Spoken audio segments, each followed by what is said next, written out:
The Force is old and full of shadows. The Jedi Temple burns. Not metaphorically. Not as a symbol of the Republic's unraveling, or the Senate's corruption, or the slow rot that Anakin Skywalker has spent 3 years watching spread through every institution he was trained to serve. The temple burns the way buildings burn, stone blackened at the window frames. Smoke rising in columns thick enough to block the afternoon sun. Fire crawling up the ancient tapestries in the eastern wing and consuming 10,000 years of Jedi record-keeping in the time it takes a man to breathe. Anakin stands at the top of the grand steps. He is the one who opened the gate. The knowledge of that sits in his chest not as guilt. Not yet. Not in the way guilt will eventually feel when there is space for it, but as a physical fact his body cannot process.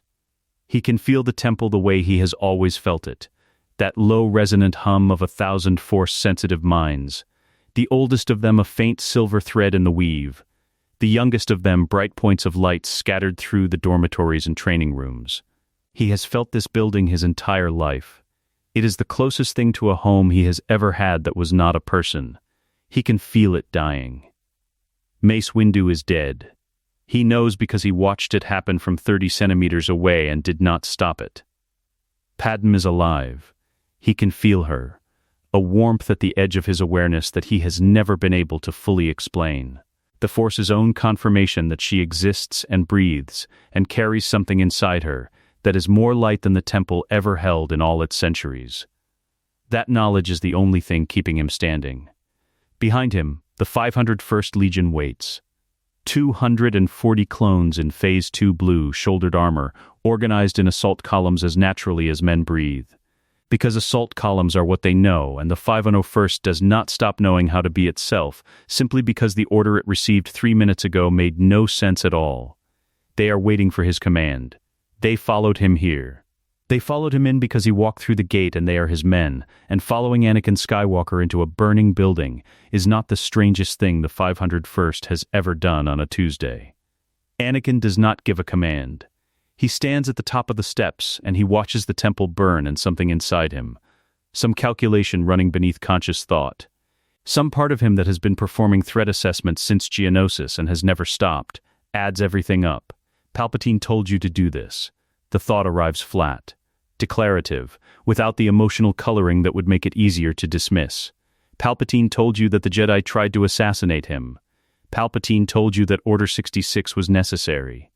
Palpatine told you that he could save her.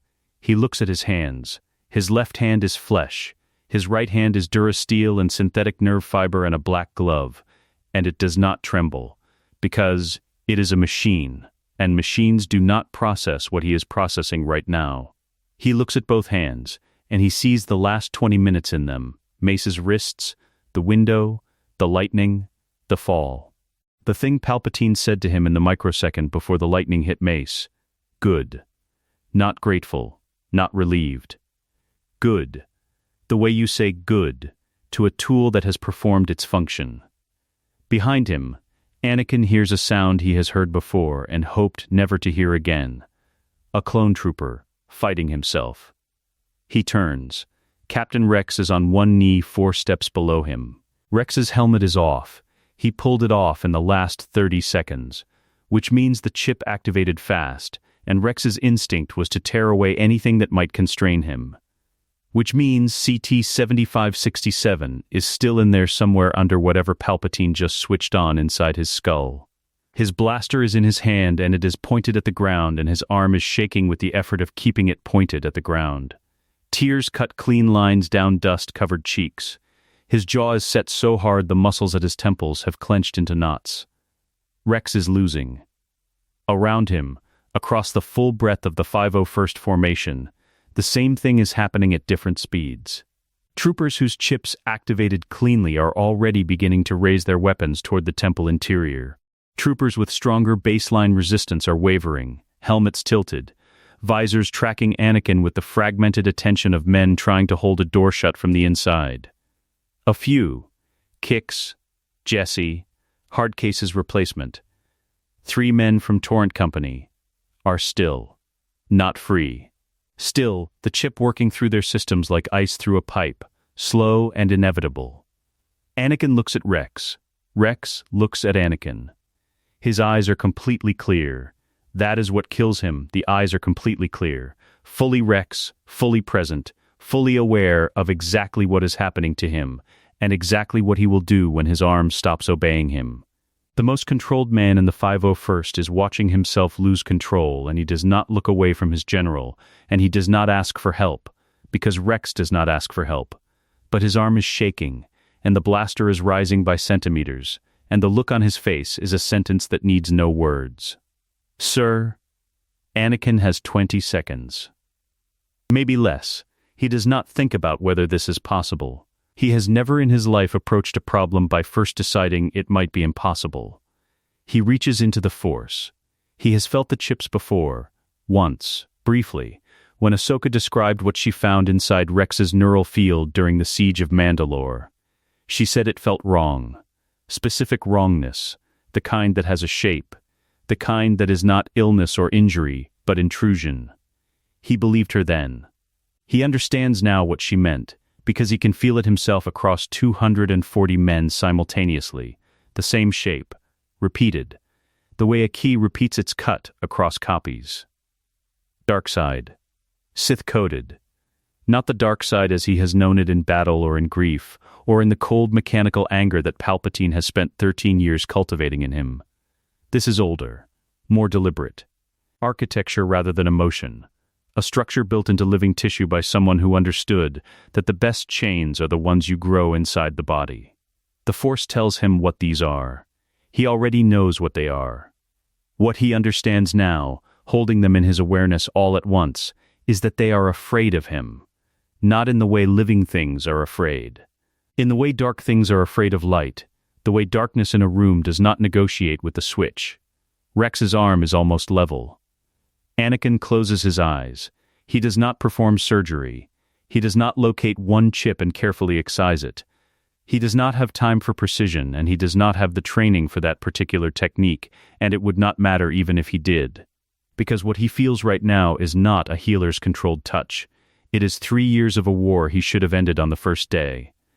It is Padmé's face when he told her what he had done to become what Palpatine needed him to be. It is the temple burning behind him. It is Rex's shaking arm. He detonates. The Force leaves him outward in a concentric ring. Not dark.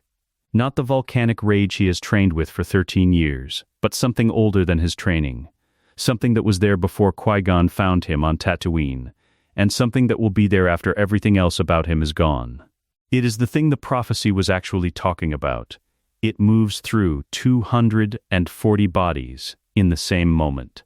And where it touches the chips, it does not cut them out or dissolve them. It simply reminds them of what they are. Foreign, wrong, not supposed to be here. The Force, in Anakin Skywalker's hands, does not argue with them. It ends them. The sound the chips make when they burn is not a sound any human ear registers.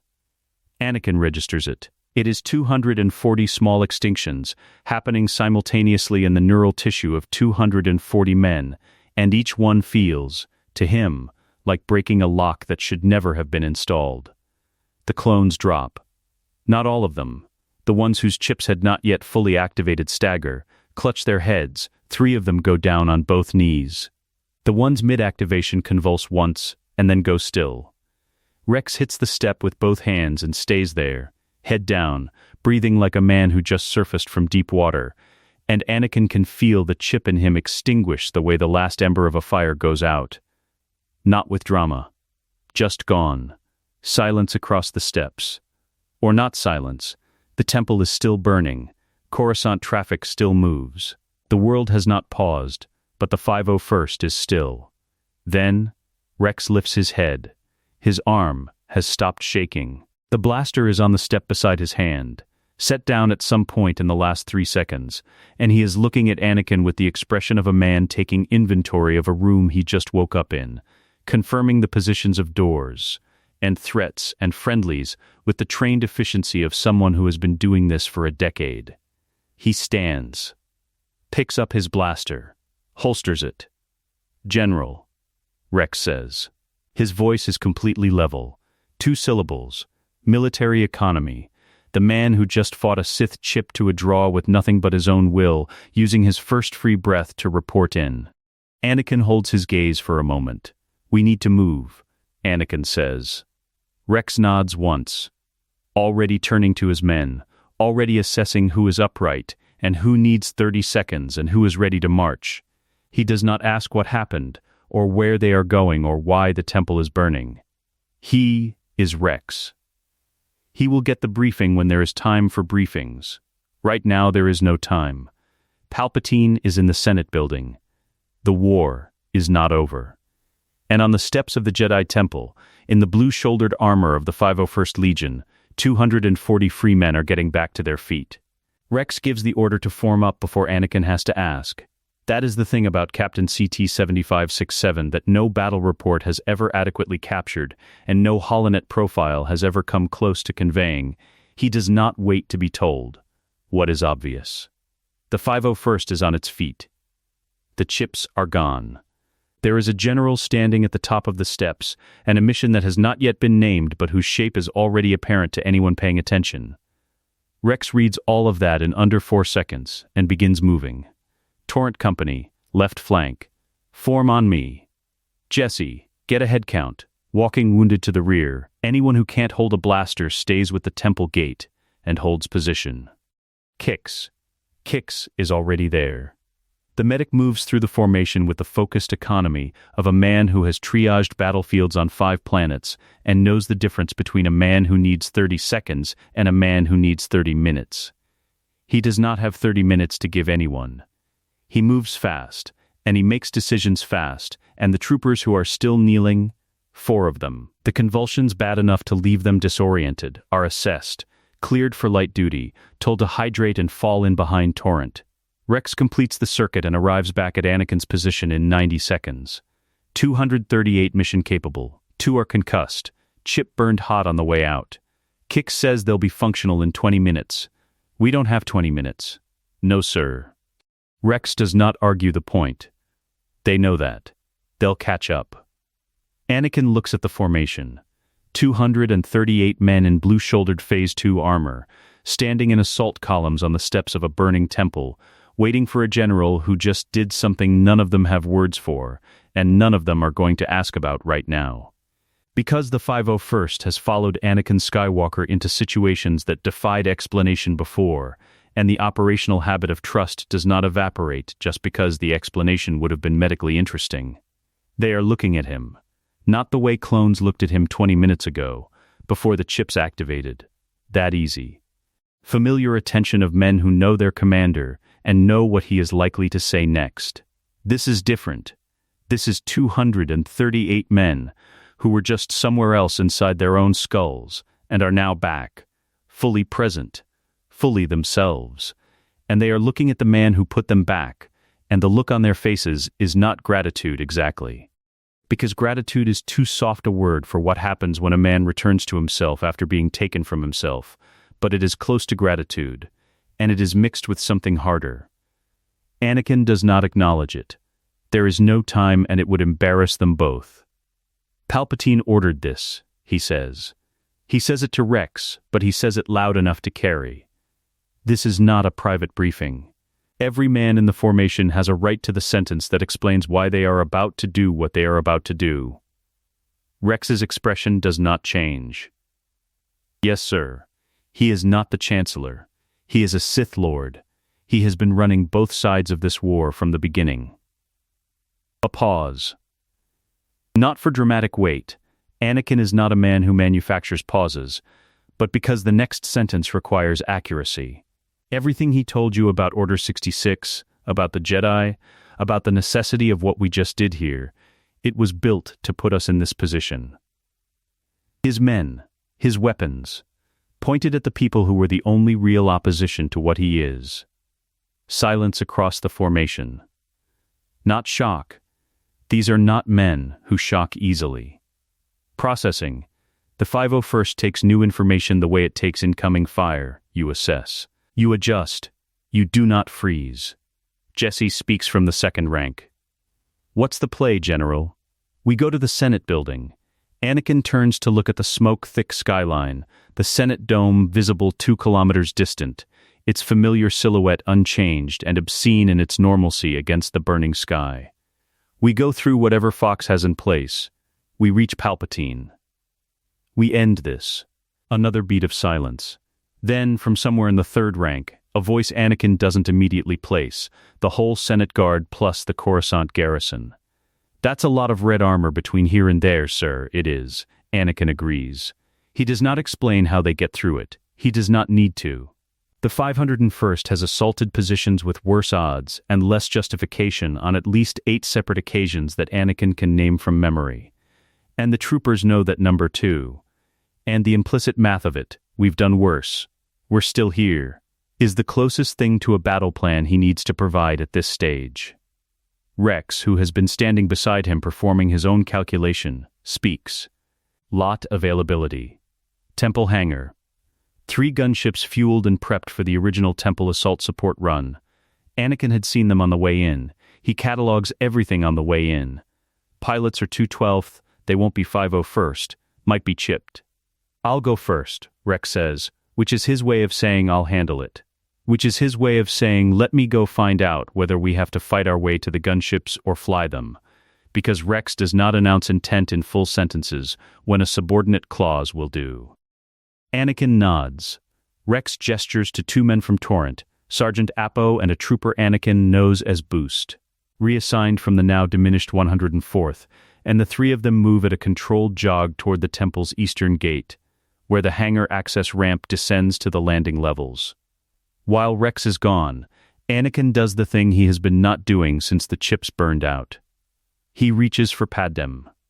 Not physically, she is across the city, in the Senate District residential apartments. And he cannot reach her physically in any time frame that is useful.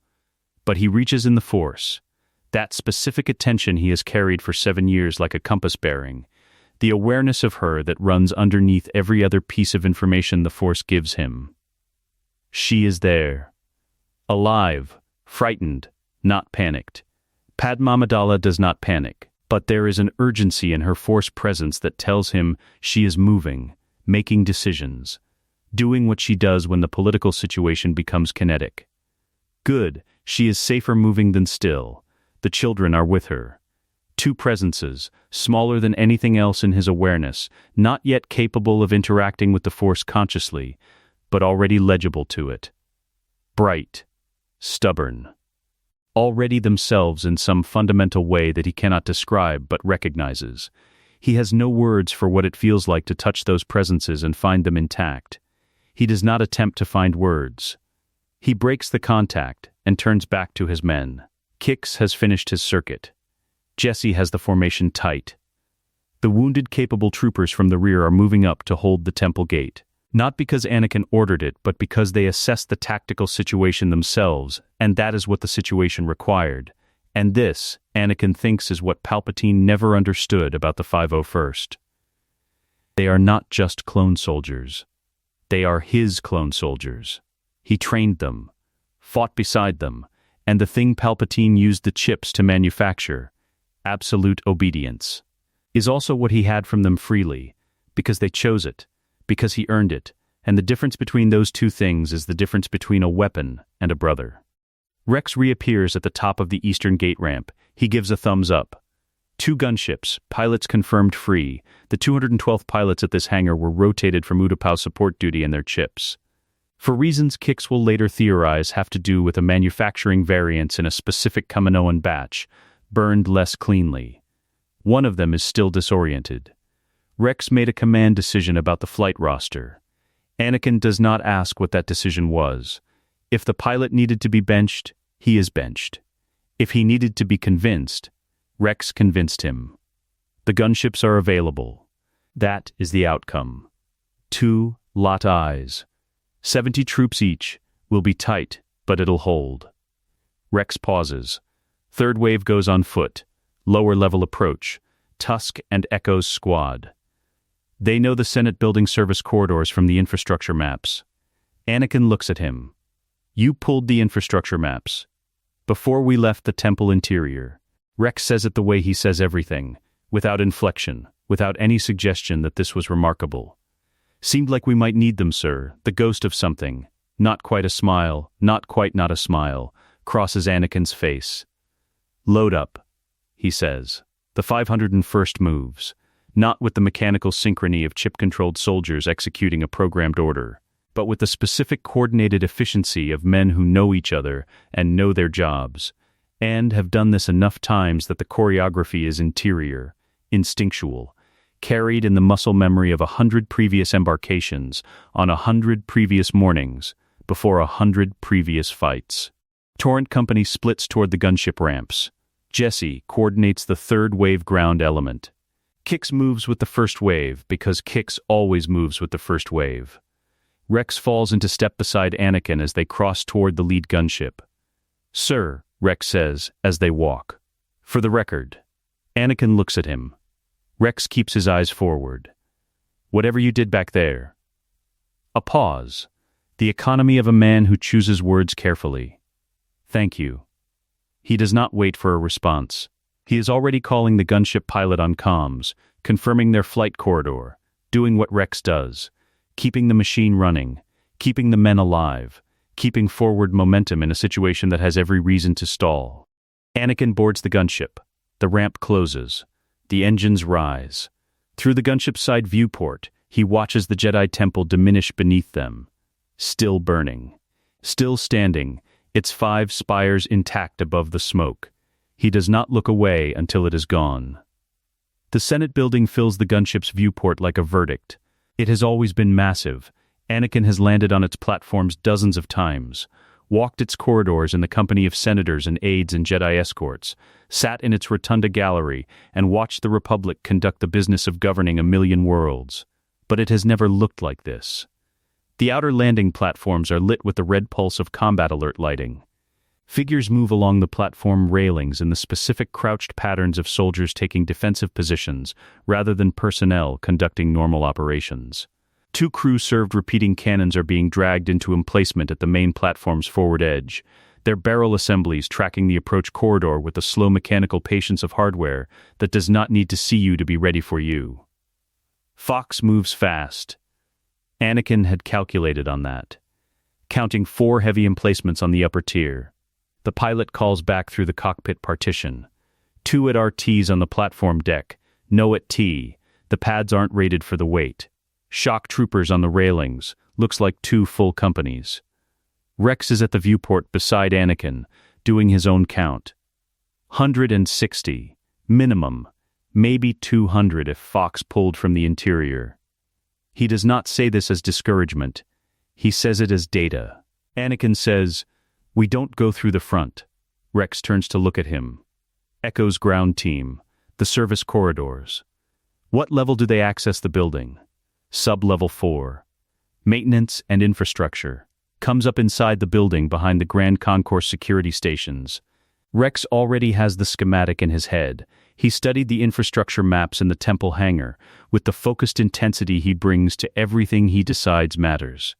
It bypasses the platform entirely. That's our main thrust. The gunships are a distraction. Anakin turns from the viewport. The interior of the lot is packed, 70 troopers in full kit, seated in the bench rows. Weapons across their knees, visors tracking him with the complete attention of men who understand they are about to be told something operational and important. We make Fox look at us. We make him commit his emplacements to the platform approach. Echo's team goes in underneath while the guard is looking up. Jesse leans forward from the second bench. And when Fox figures out the split, he figures it out when it's too late to redeploy. Anakin looks at Rex. How long does Echo need to reach Palpatine's corridor from sub-level access? 12 minutes if they move fast and the blast doors haven't been overridden from the security station. Can they override them from sub-level? Echo can. Rex says it without qualification. Because CT-1409 can interface with any Republic standard security architecture built in the last 15 years, and Rex does not overstate the capabilities of his men, or understate them. He'll need 4 minutes on any locked door and 30 seconds on anything that's still running standard protocols. Then Echo goes in now. On foot. He needs the head start. Anakin looks toward the rear bench where the sergeant in question is seated. Echo, one arm replaced with an ARC trooper's cybernetic interface rig, his helmet visor giving nothing away. You heard it. Copy, General. Echo's voice is flat and precise, and carries no register of concern about being the ground team that enters the Senate building alone, while two gunships draw every red-armored trooper on the platform tier to the opposite side of the structure. He nods to the 4 men in his squad, who begin a quiet equipment check with the practiced silence of people who have been doing dangerous things together long enough to need no pre-mission commentary. Anakin keys the pilot. Set us down on the platform. Don't be subtle about it. Sir, they'll open up the moment we're in range. I know. He settles back against the gunship's interior wall. Stay below the emplacement angle until the last 100 meters, then come up fast and loud. Make them think we don't know they're there. A pause from the cockpit. And do we know they're there? Of course we know they're there. The pilot processes this for a moment. Then copy, General Skywalker. Loud and dumb it is. Rex checks his DC-17. The motion is automatic. Magazine, charge indicator, safety. The same sequence he has performed before every engagement since Geonosis. The physical equivalent of drawing a breath before a dive. Around him, the 501st performs its own variations of the same ritual. Apo rolls his neck. Jesse tightens the attachment point on his pauldron. Kix runs a hand across his medpack buckles without looking at them, confirming by touch alone. The gunship descends. Fox sees them at 400 meters. The repeating cannons open up at 350, which is slightly earlier than Anakin expected, and confirms that Fox has stationed his best gunner at the forward emplacement rather than his most senior. A good gunner fires when he has a shot. A political appointment fires when rank tells him to. The bolts track the gunship's undercarriage with professional accuracy, and the pilot drops 40 meters in a stomach-lurching dive that takes the hull out of the emplacement's optimal angle, the cannons now having to depress past their designed range to stay on target. 30 seconds, the pilot calls. Up, Rex says, and the 501st stands in the cramped interior, weapons ready, bodies braced against the gunship's pitch and yaw, with the automatic balance adjustment of soldiers who have ridden LAATs in combat so many times the motion is part of their proprioception. Through the viewport, the platform rushes up. Red-armored figures behind blast barriers, 2 at RTs moving to intercept positions. Cannon fire tracking invisible blue streaks, and Anakin reads the entire defensive layout in the 2 seconds he has to look at it, and the thing he is reading for is not where Fox's strength is concentrated, but where it isn't. The ramp blows open. Coruscant air hits them, sharp with ozone and smoke, and the specific chemical bite of blaster discharge already in progress. Anakin goes first. He is in the air before the ramp fully extends, dropping the last 4 meters to the platform deck with his knees bent and the force taking the impact, and his lightsaber is in his hand and ignited before his boots complete the landing. Blue, the blade catches the light from 3 simultaneous cannon blasts and redirects them. Not blocking exactly, more like breathing. The saber moving through the deflection arcs with the economy of a man who has been doing this since he was 9 years old, and for whom the incoming fire is information rather than threat.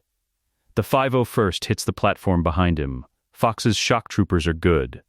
Anakin will not diminish that. They hold their positions behind the blast barriers with the discipline of men who were doing law enforcement on Coruscant before the war started, and have spent 3 years watching frontline veterans come home, and have quietly incorporated everything those veterans knew into their own.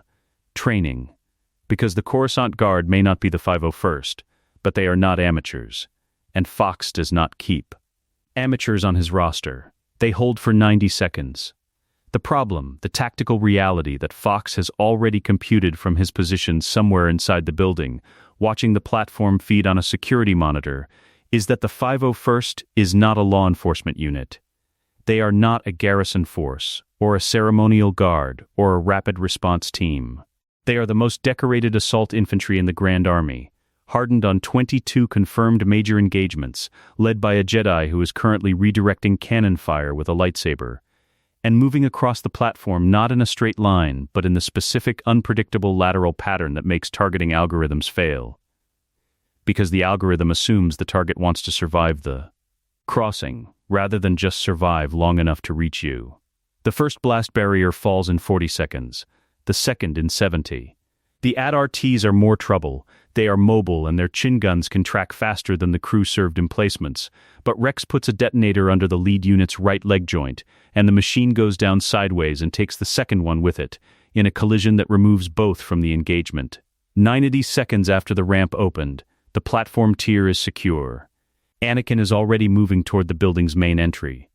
Rex catches up in 4 strides, which is impressive given the length of Anakin's stride when he is moving with intent. Fox pulled back. He didn't try to hold the platform past the first barrier.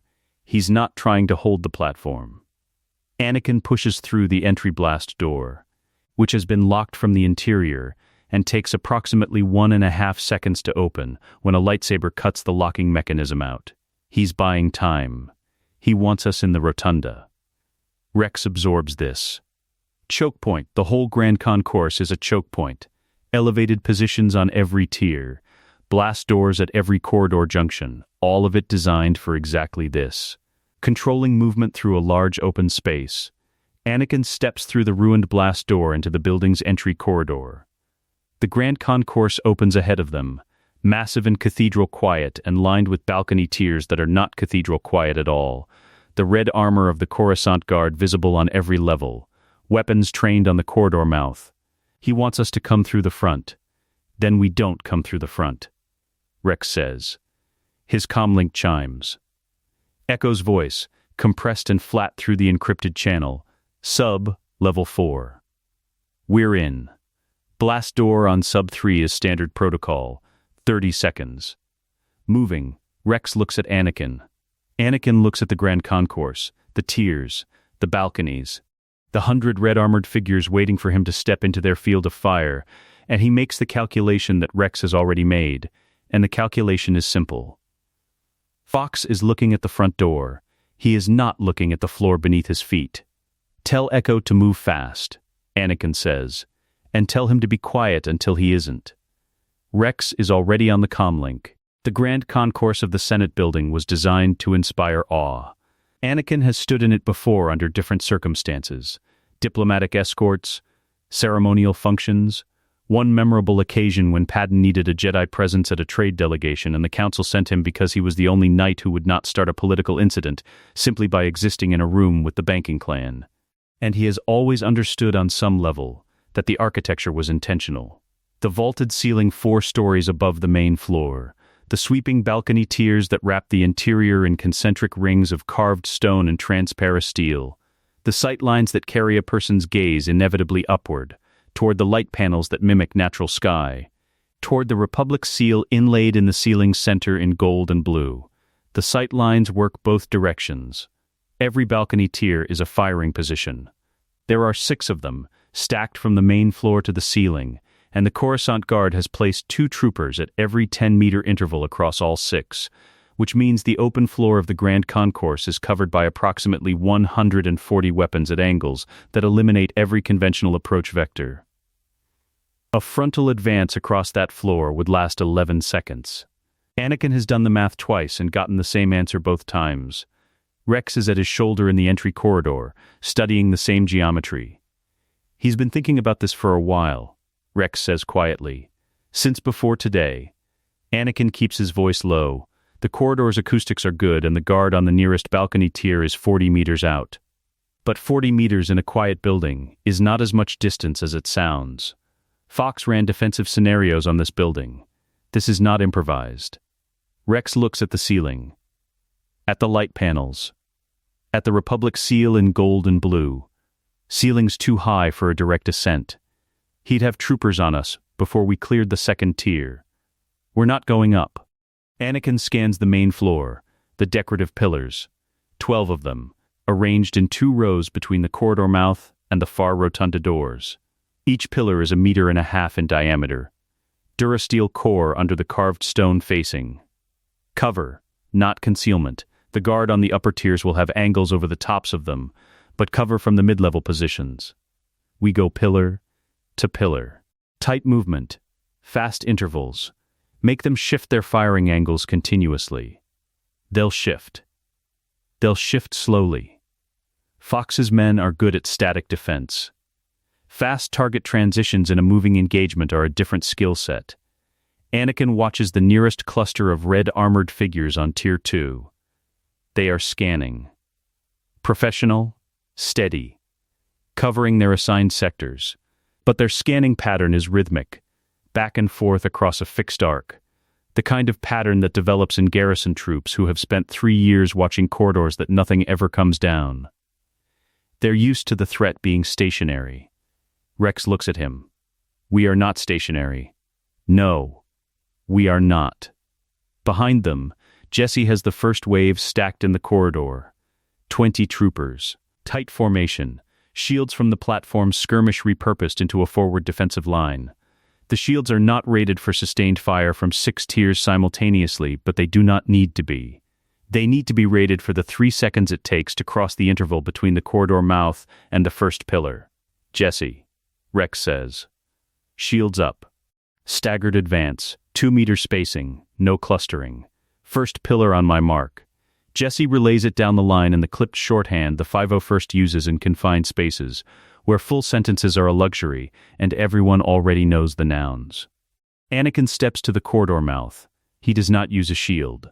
He steps into the grand concourse with his lightsaber in his right hand and his left hand open at his side. And for exactly 2 seconds nothing happens.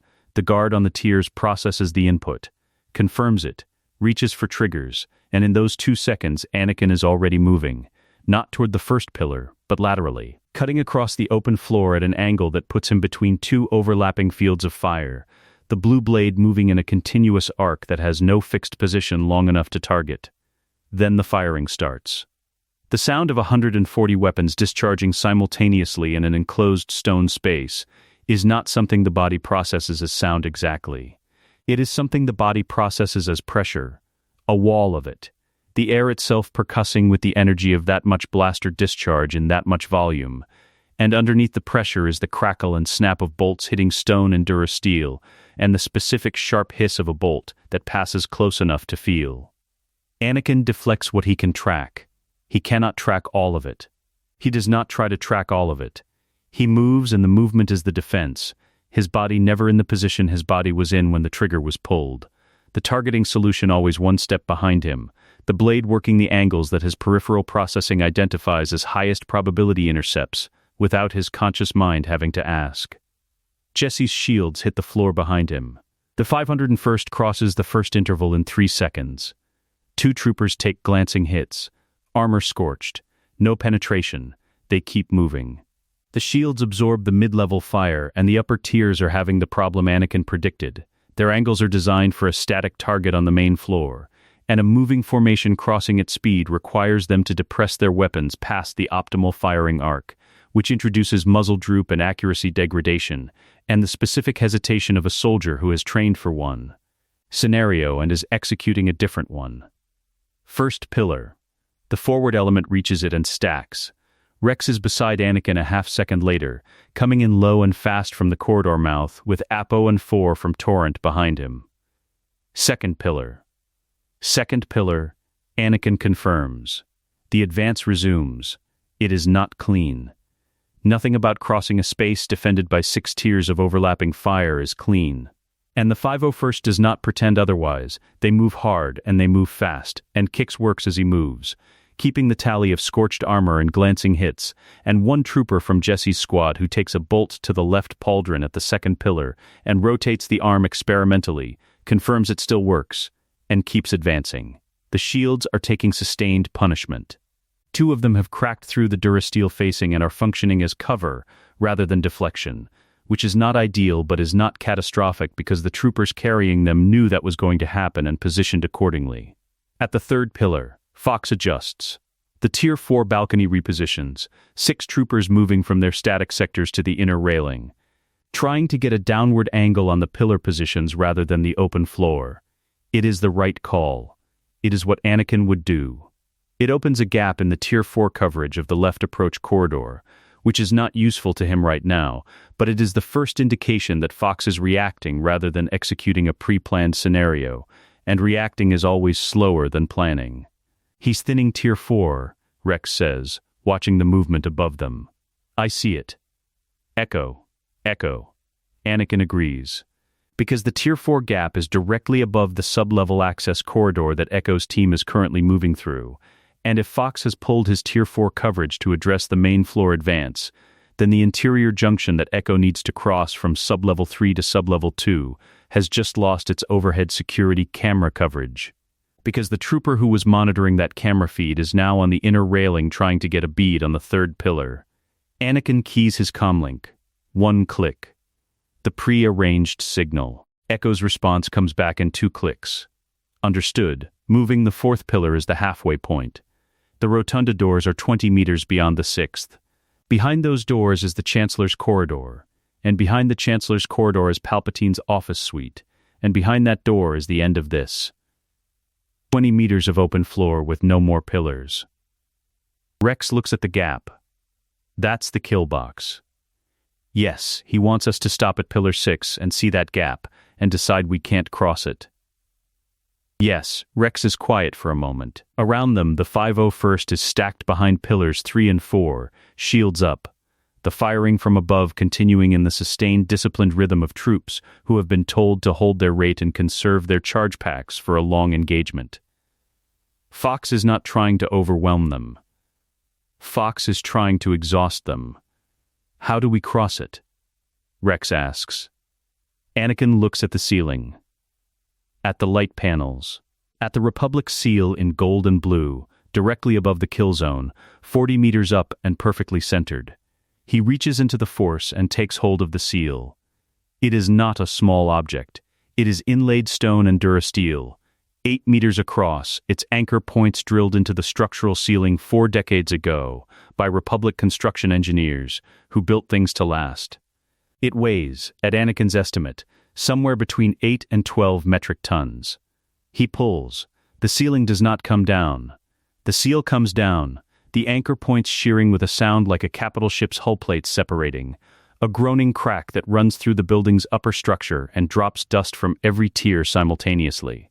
And the seal falls in a single massive piece and hits the Grand Concourse floor between Pillar 6 and the rotunda doors, and the impact sends a shockwave through the stone that every person in the building feels in their boots. The kill zone now has cover. Not elegant cover. Not cover that any military engineer would design or any tactical doctrine would recommend. A durasteel and stone disc 8 meters across sitting in the middle of the Grand Concourse floor, with sheared anchor cables trailing from its upper face, and the Republic seal facing upward, gold and blue, undamaged. Rex looks at it for exactly 1 second. Move, he says. Palpatine feels the seal fall before he hears it. The Force delivers the information the way it always does for him, not as sensation exactly, not as sound or vibration, but as a shift in the weight of the moment, the specific pressure change that accompanies a significant action by a significant actor in close proximity. He has been feeling Anakin Skywalker's approach since the gunships appeared on the platform cameras, and the feeling has been doing something it has not done in 13 years of careful cultivation. It has been surprising him. He stands at the window of his inner office, the great curved transparent steel panel that looks out over Coruscant's endless vertical sprawl, 400 stories of open air between the glass and the nearest traffic lane. And he watches the smoke rising from the Jedi Temple 2 kilometers distant, and he performs, with the cold precision of a man who has been performing it for 80 years, an honest assessment of his situation. The chips failed, not malfunctioned, not degraded. Failed in a manner that has no precedent in the Sith Order's millennium of planning, no entry in any contingency document. No scenario in any war game he has run in the 40 years since he commissioned the Kaminoan program. The chips were Sith-coded biological architecture embedded in living tissue, keyed to a command only a Sith Lord could issue, designed with redundancies against mechanical interference and surgical extraction, and the specific force techniques a Jedi healer might apply. They were not designed against what Anakin Skywalker did to them. He did not know Anakin could do that. This is the thing that requires the most honest examination, because Palpatine does not make a habit of not knowing things about Anakin Skywalker. He has been studying the boy since Tatooine, investing in him since the Naboo crisis, shaping him with a craftsman's patience across 13 years of carefully managed relationship. He knows Anakin's anger and his grief and his fear and his love, especially his love, which was always the most useful lever, and he knows his power, the raw, staggering scope of it, the midi-chlorian count that exceeds anything the Force has produced in recorded history. He did not know Anakin could purify Sith constructs on a large scale simultaneously. That is a chosen one application of Force ability that no Sith doctrine anticipated, because no Sith doctrine genuinely believed the chosen one prophecy was literal. He files this information.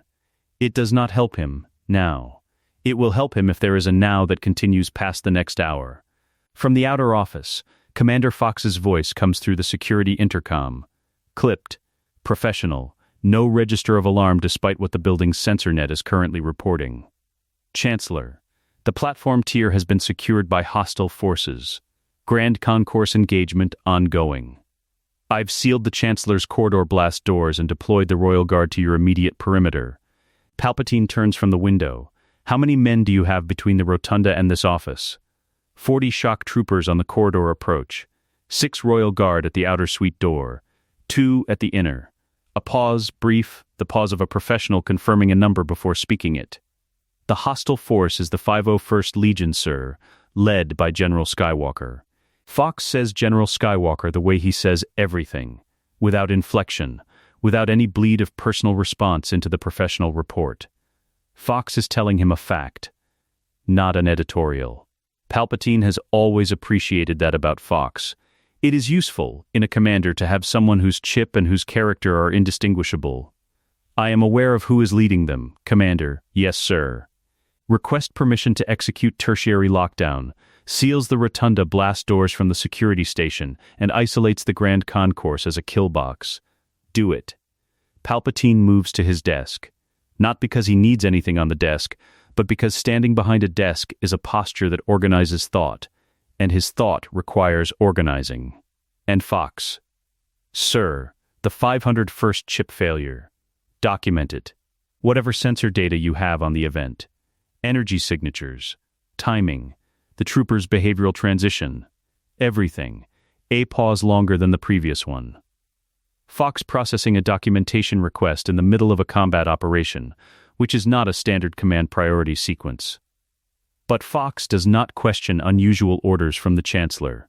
He never has. Copy, sir. I'll pull the platform footage.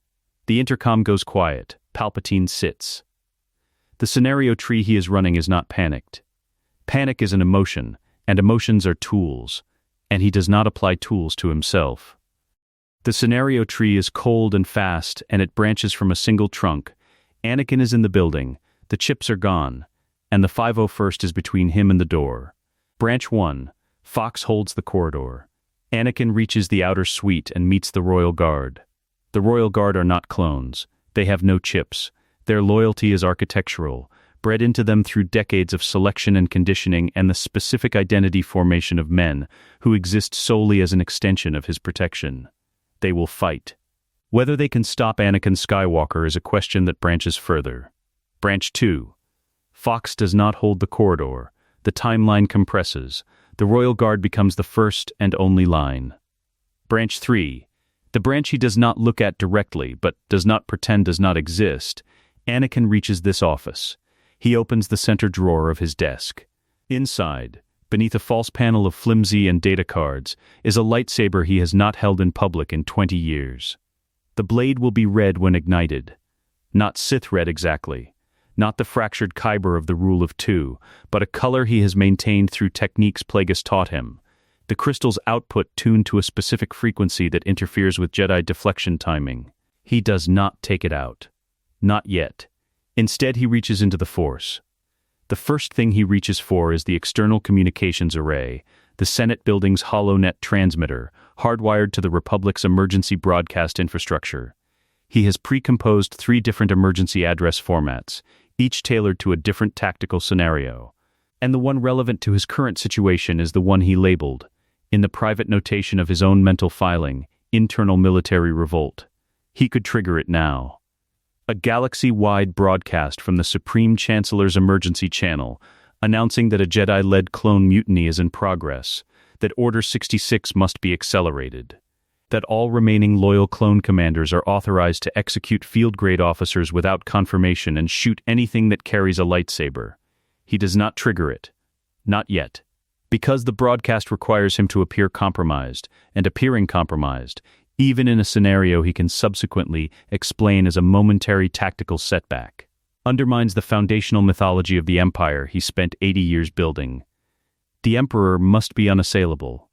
The Emperor must be the figure that the galaxy's fear coheres around. An Emperor who broadcasts from a locked office while clone troopers batter at his door is not that figure. He needs Anakin to fail here. Inside this building, without the galaxy knowing how close it was. And then it comes. The idea that arrives not as inspiration but as recognition. The way good plans always arrive for him, as something he has always known that has simply become relevant. He reaches back through the shape of Anakin Skywalker's psychology, all 13 years of careful study, and he finds what he is looking for. Padmé. She is in the Senate District. He knows this because his surveillance on Padmé Amidala has never fully ceased, regardless of how much Anakin believed otherwise, regardless of the warmth and grandfatherly patience he projected in her presence. She is approximately 7 months pregnant. She is moving. His last tracking report, 20 minutes ago, placed her in transit toward the Senate building. Because of course she is moving toward the Senate building, because Padmé Amidala runs toward political crises rather than away from them, and always has. If she reaches the Senate building, she is inside the blast perimeter. Inside Fox's lockdown. Inside the engagement zone. Palpatine reaches for the intercom. Then stops. Anakin will know. He will feel her in the Force. He has always felt her with the specific obsessive awareness of a man whose love has never learned to be quiet. And if she enters the building and Palpatine does anything with that fact, Anakin will know it was manufactured. 13 years of study tell him this with certainty. Anakin Skywalker's love is not a lever that can be pulled subtly. It responds to threats against her like a detonator responds to pressure. The mechanism is simple and total and has no half measures. He cannot use Padmé as a hostage. Not because he has any reluctance about it morally, but because the tactical result would be to make Anakin faster and more violent, and less interested in alternatives. And Palpatine's current strategic requirement is for Anakin to slow down. He needs a conversation. He needs to be in the same room with Anakin Skywalker for long enough to talk. Because talking is what he does, and in 13 years of talking to this particular man he has never failed to find the fracture line. He needs Anakin to want the conversation too. He reaches into the Force again, further this time, past the building and the platform and the engagement in the Grand Concourse, and he finds the presence he is looking for. Blue-white and enormous, the Force signature of a man burning at full output in the middle of a combat situation. And he does something he has done exactly twice in their relationship. Both times at moments of maximum leverage. He makes himself legible, not vulnerable, not afraid. Legible, the specific Force transmission of a man who is present, who is aware, who is waiting. A message that travels through the Force with no words attached, because words are not what the Force carries, but with a tone that translates clearly for any sensitive who receives it. Come and face me. The response from the Grand Concourse takes 3 seconds. Then the Republic seal hits the floor, and the building shudders, and Palpatine feels in the Force the exact shape of what Anakin just did. The mass, the Force application. The particular signature of someone who just removed a tactical obstacle through brute creative problem-solving rather than any standard combat doctrine. And for the first time in 80 years of meticulous planning, Sheev Palpatine experiences something his scenario trees have no formal category for. He is not certain how this ends. He takes the lightsaber from the drawer. He holds it in his lap, beneath the desk line where the office cameras will not capture it, and he waits for the door to open. The Rotunda blast doors are 3 meters of layered durasteel. Anakin puts his lightsaber through them anyway. Not at the locking mechanism. That is what Fox expects. The targeted cut that takes 40 seconds and requires standing in one place while 140 weapons recalibrate their targeting solutions. He puts the blade through the center of the left panel at chest height and draws it downward in a single continuous motion that takes 4 seconds and opens a gap wide enough for 2 men abreast. the durasteel peeling back on either side of the cut like something that was never as solid as it looked. Rex is through before the metal stops moving. The Chancellor's corridor beyond the blast door is 40 meters long and 3 meters wide, and lit in the red pulse of combat alert lighting that turns everything the color of old blood. Fox has positioned his 40 shock troopers in 4 staggered ranks across the corridor's width, the front rank kneeling, the second standing. The third and fourth, elevated on portable firing platforms that add a vertical dimension to the defensive coverage. It is a textbook corridor defense, and it would stop a standard infantry advance in approximately 12 seconds. The 501st is not a standard infantry advance. Rex goes left. Apo goes right. Jesse comes through the gap third with the shield element and spreads them in a diagonal that covers the kneeling front rank's primary fire angle, and behind the shields Torrent Company advances in the specific overlapping movement pattern they have been running since Geonosis, one element firing while the other moves, trading the roles in 2-second intervals. Never static long enough to be a fixed target, never so fast they break their own cover discipline. Anakin walks down the center. He is not performing. There is no theater in what he does in the corridor, no flourish, no demonstration of power for its own sake. The blade moves because bolts are arriving, and bolts that arrive require deflection, and the deflection is simply what his body does. The same way breathing is what his body does, the automatic output of 10,000 hours of practice integrated so deeply into his nervous system that conscious thought is not part of the process. He deflects what he can reach. He moves through what he cannot deflect by not being where it was aimed. He is not uninjured. A bolt clips his left shoulder at meter 15, not a direct hit, a graze that his armor takes most of, but the heat bleeds through the pauldron and he feels it as a line of specific pain that he files and ignores. Another catches the outside of his right boot at meter 22. He files that too. Fox's front rank breaks at meter 25. Not from casualties. The 501st's advance has been fast, and the shock troopers have cover, but because the front rank was always going to break when the advance reached engagement distance, because kneeling troopers in a corridor with a Jedi moving toward them at close range have only one viable option, and that option is backwards. They fall back through the second rank in the coordinated leapfrog that Fox trained into them, the second rank covering the first rank's retreat, and the corridor defense compresses toward the outer suite door rather than collapsing. Fox is giving ground. Not losing it. Giving it. Rex reads this at the same moment Anakin does. He's pulling back to the suite door. Wants us compressed in the corridor when the Royal Guard opens up. The guard won't open the suite door from the inside. Anakin keeps moving. They'll wait for us to breach it. Then we're in a funnel with 40 shock troopers behind us and 6 Royal Guard in front. Yes, Rex processes this for 2 strides. Acceptable. That's what I thought. The corridor narrows slightly at the final approach to the outer suite door, an architectural choice that was almost certainly deliberate. The original Senate designers understanding that the Chancellor's physical approach should be controllable, and Fox's retreating element is using the narrowing to restack their formation.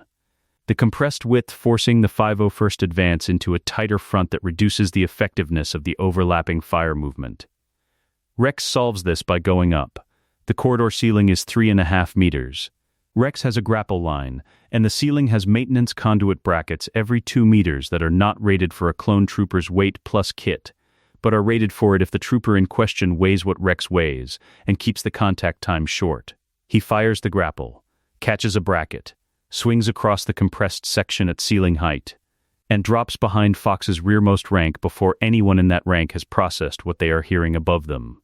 Rex in a confined space behind a defensive formation is not a situation that formation survives for long. He is not trying to kill Fox's men. The outline of this is visible in how he operates. The first 2 troopers he reaches he disarms with the specific controlled violence of a man who knows exactly how much force is required to stop a person without permanent damage. Because they are shock troopers following their chip's orders, and Rex knows what that is. And Rex does not kill men for what their chip made them do. He drops them. He moves to the next. Fox's rear rank unravels in 40 seconds. The middle ranks, suddenly aware that the threat is inside their formation rather than in front of it, begin to pivot, and the pivoting destroys the coherent defensive front, and Torrent Company reads the loss of coherence and accelerates, and the corridor engagement resolves not with a dramatic final exchange, but with the specific messy collapse of a defense that has been simultaneously pressured from two directions and cannot maintain its geometry. Fox calls the retreat to the outer suite anteroom in a voice that contains nothing but operational command. No anger, no alarm, the professional affect entirely intact. The corridor is clear. Rex reassembles at the outer suite door in 30 seconds. He has been doing this since Geonosis, the post-engagement consolidation. Head count and status check and ammunition assessment run simultaneously before the body has finished processing what just happened. 3 walking wounded. Nobody down. Kix is already moving through the formation. Copy. Anakin stands at the outer suite door. It is a different material than the Rotunda blast doors, not military-grade Durasteel but the architectural hardwood and Durasteel composite that the Republic uses for high-status interior doors, which is weaker than the blast doors but is flanked by 2 hardpoints that house the Royal Guard. He cannot hear the guard through the door. This is meaningful. The Royal Guard in combat does not make sound. They have been trained specifically against the vocalization that most soldiers produce under stress. Because a silent enemy in red armor in a dark corridor is more psychologically effective than one that announces itself. They are behind that door, and they are ready, and they are entirely silent about it. He reaches into the Force, and finds them. 6 presences, tightly controlled, radiating the specific quality of men who have no fear of dying, because they decided, at some point in their training, that the question of their own survival was simply not relevant to the execution of their function. This is not chip control.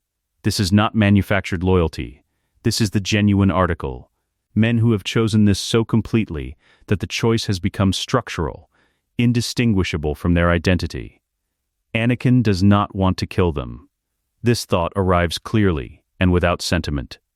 He does not want to kill them, not because he has qualms about violence. He has been conducting violence professionally for a decade.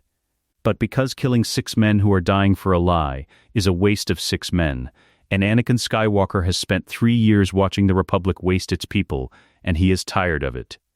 He steps back from the door. Rex looks at him. "The guard," Anakin says.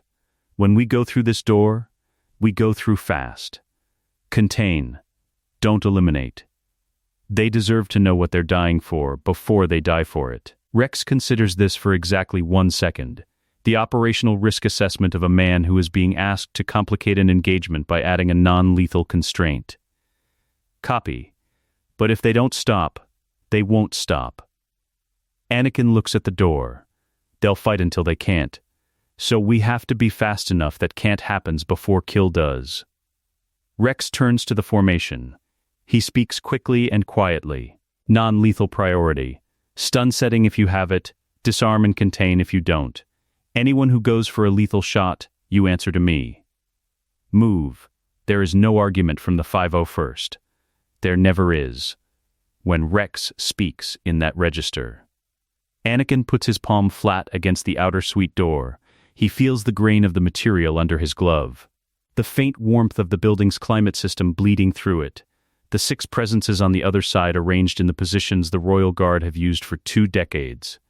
2 at the inner door, 4 covering the anteroom in a pattern designed to give each guardsman overlapping coverage of every angle. He memorizes the positions. He exhales once.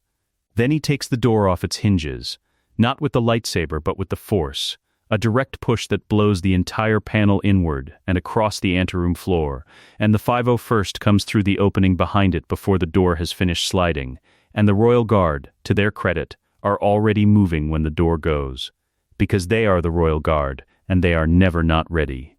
The anteroom is 8 meters by 6.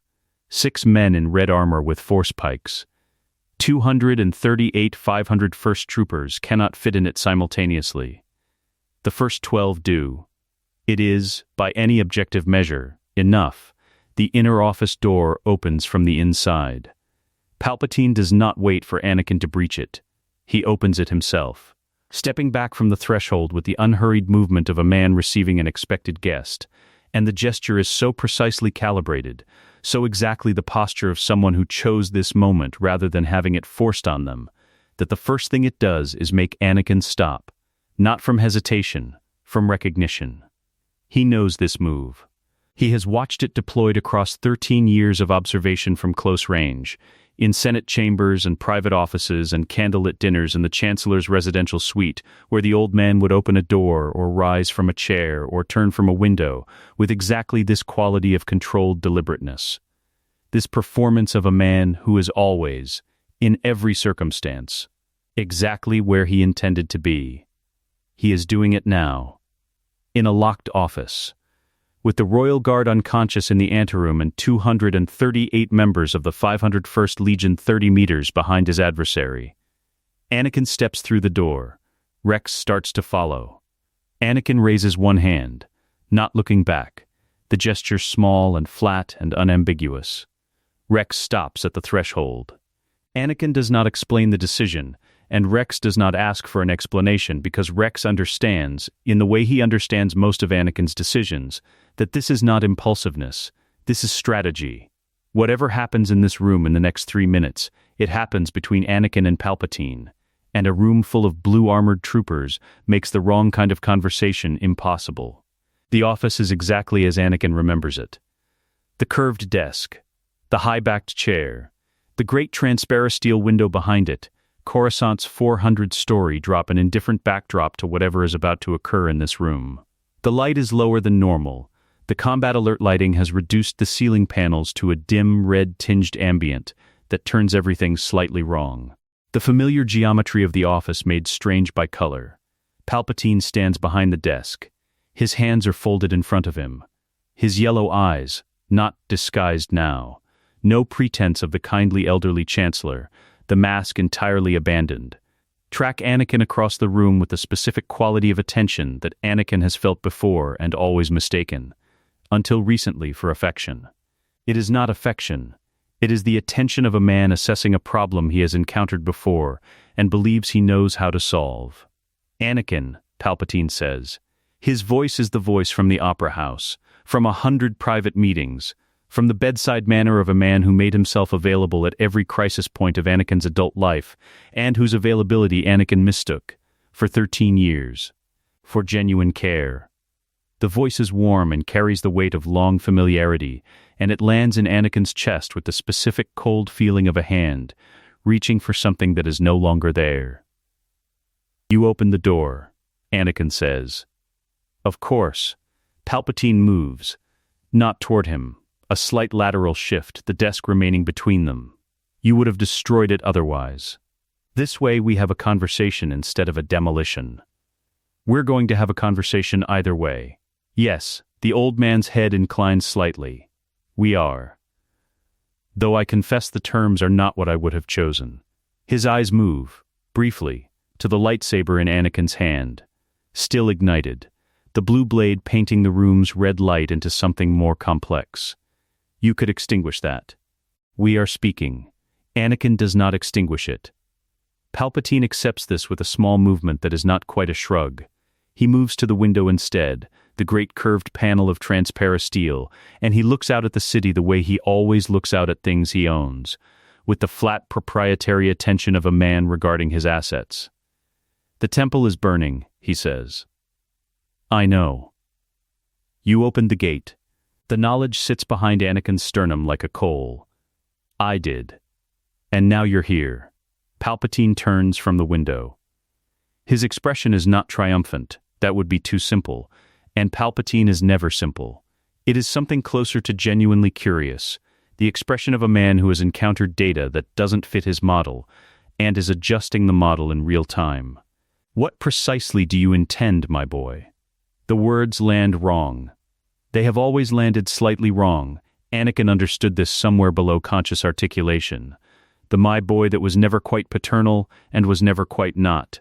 But he understands now what the wrongness was. A tool does not call another tool my boy. The endearment was a technique. He recognizes it now the way you recognize a magic trick after someone shows you the mechanism, not with anger exactly, but with the specific flatness of a thing that cannot work anymore because you can see it's working. You ran both sides of this war, Anakin says. I did. No hesitation. No deflection. Anakin had prepared himself for denial, and the absence of it recalibrates the room. You commissioned the chips. I commissioned the clone army, Palpatine says, with the precision of a man who considers the distinction meaningful.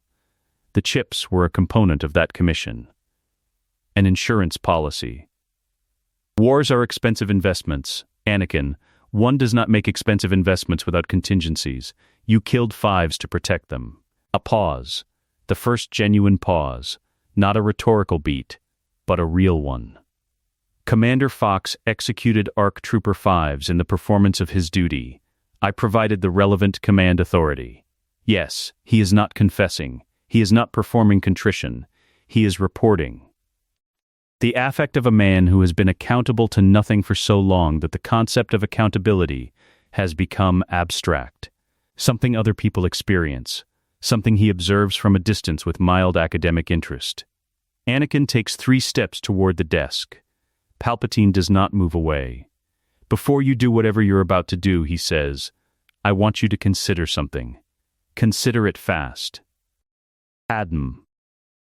The name drops into the room with surgical placement, and Palpatine watches Anakin's face as it lands. She is 7 months pregnant. She is, at this moment, in transit toward this building, because she heard the reports, and she is Padmé, and she runs toward things rather than away from them, which is one of the qualities I have always admired about her. He lets the information settle. The engagement your men just conducted through my grand concourse has triggered a Senate building lockdown. The lockdown seals the landing platforms and closes the public approach corridors. If she arrives while the lockdown is active, don't, Anakin says. The word is not loud. It is the opposite of loud. It is the word that comes out when the thing behind it is large enough that volume would be inadequate to contain it, and Palpatine hears this and reads it correctly, because he has been reading Anakin Skywalker for 13 years. He stops speaking. You were going to tell me she might be in danger, Anakin says. You were going to suggest that if I keep moving forward, something bad might happen to her.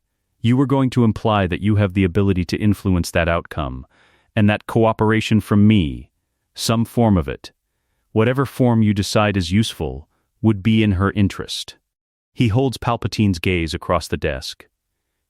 You have been doing this for 13 years, finding what I love and standing next to it. Palpatine is quiet. You told me you could save her. The memory of that conversation sits in Anakin's chest not as grief now, but as evidence. You told me the dark side had the power to prevent death. You told me Darth Plagueis discovered the secret, and that you could teach me. That was the trade. Her life for my loyalty. He pauses. Did Plagueis discover it? A silence, the first silence that carries real weight, not a performed pause, not a rhetorical gap, but the silence of a man deciding whether the truth is still useful to him.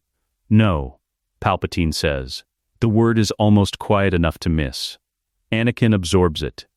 The thing it does to his chest is not what he expected, not the volcanic grief he would have felt a day ago, not the devastation of a man whose hope has been taken.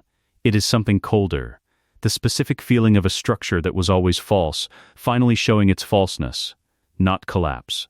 Confirmation, you couldn't teach me anything, Anakin says. You needed me to believe you could. I needed you committed. Palpatine's voice recovers its steadiness with the practiced speed of a man who does not allow himself prolonged exposure to disadvantage. And you were committed. And the commitment was real, the things you felt, the love, the fear, all of it real. I simply provided it with direction. You pointed my love at Padmé, and my fear at losing her, and you used both as a handle. Eloquently put. And Order 66. A necessary transition. You murdered the Jedi Order. I dismantled a political obstacle. Palpatine's yellow eyes are flat and certain and completely without remorse, and this is the final piece of the picture Anakin has been assembling since the temple steps. Not a man who made terrible choices under terrible pressure. Not a man whose methods were extreme, but whose goals were genuine. But something simpler and more complete. A man who has never, in 80 years, encountered anything he valued more than the plan. Anakin extinguishes his lightsaber. Palpatine's eyes track the movement, calculating, uncertain for exactly 1/2 second whether extinguishing means lowering guard, or whether in this particular man it means something else entirely. It means something else. "I'm not going to kill you with a lightsaber," Anakin says. "Killing you with a lightsaber would be too fast. And I have 60 men outside this door and a republic that is going to need to see a trial." Palpatine looks at him for a long moment. Then, for the first time since Anakin entered the room, something moves across the old man's face that is not calculated. Something that does not have a name in any political vocabulary Palpatine has spent 80 years assembling. He had not, until this moment, genuinely considered that Anakin might choose justice over violence. His right hand moves. The lightsaber clears the desk in the same moment Anakin moves. Not toward Palpatine. Sideways. A lateral step that takes him out of the initial swing's arc before the blade has fully extended. The muscle memory of 10,000 sparring sessions and 22 combat deployments operating below the threshold of conscious decision. The red blade passes through the space where his torso was and catches the edge of the desk instead, the durasteel composite separating cleanly. And the two halves of the desk slide apart and hit the floor, and the room is suddenly larger and emptier than it was. Palpatine stands in the wreckage of his own furniture with a lightsaber in his hand, and his yellow eyes fully open. No calculation visible now, no layered reading of options, just the immediate functional attention of a man who has decided that the conversation is over, and the next thing is the only thing. Anakin ignites his blade. Blue against red. The colors paint the office walls in moving light, the transparisteel window behind Palpatine catching both and multiplying them, and the room becomes something that does not resemble a chancellor's office anymore. It resembles what it is, a space where two of the most powerful Force users alive are about to resolve 13 years of manufactured relationship with the only language that remains available to them. Palpatine moves first. He is fast. Anakin knew he would be fast. He watched him kill 3 masters in under 4 seconds in this same building 12 hours ago. Watched the lightsaber work in Mace's account of it, and understood that whatever the old man's body looks like, the Force is doing something inside it that has nothing to do with age, but knowing fast and experiencing fast are different things. And the first combination Palpatine throws is a 5-strike sequence that arrives with the compacted violence of a man who has been practicing this particular art for 80 years and has never once stopped improving. Anakin takes it on the blade. Barely. The impacts carry genuine weight. Not just the physical force of the strikes, but the force behind them. Palpatine pushing through the blade with each contact, trying to drive Anakin's guard down by accumulation, rather than by finding an opening. Which is the correct approach against a stronger opponent and confirms what Anakin already knew. Palpatine has assessed him accurately, and is not fighting the fight he would prefer to fight. He is fighting the fight the situation permits. Anakin drives forward on the 6th beat. He does not use a named form. Anakin Skywalker's lightsaber style has never been describable in the formal taxonomy of the 7 forms, because he has always fought the way he does everything, by assimilation, absorbing what worked from every teacher he ever had, and combining it with something that was purely his own. The aggressive forward pressure of Jem-So, married to the improvisation of a pilot who is constitutionally incapable of following a predetermined flight path when a better one presents itself. He crowds Palpatine. That is the tactical core of it. Palpatine's style requires distance, room to redirect, room to generate the angular attacks that Sith techniques favor, room to disengage and reset when an exchange goes wrong. Anakin eliminates the room. He stays inside the optimal striking distance and absorbs the cost of that proximity.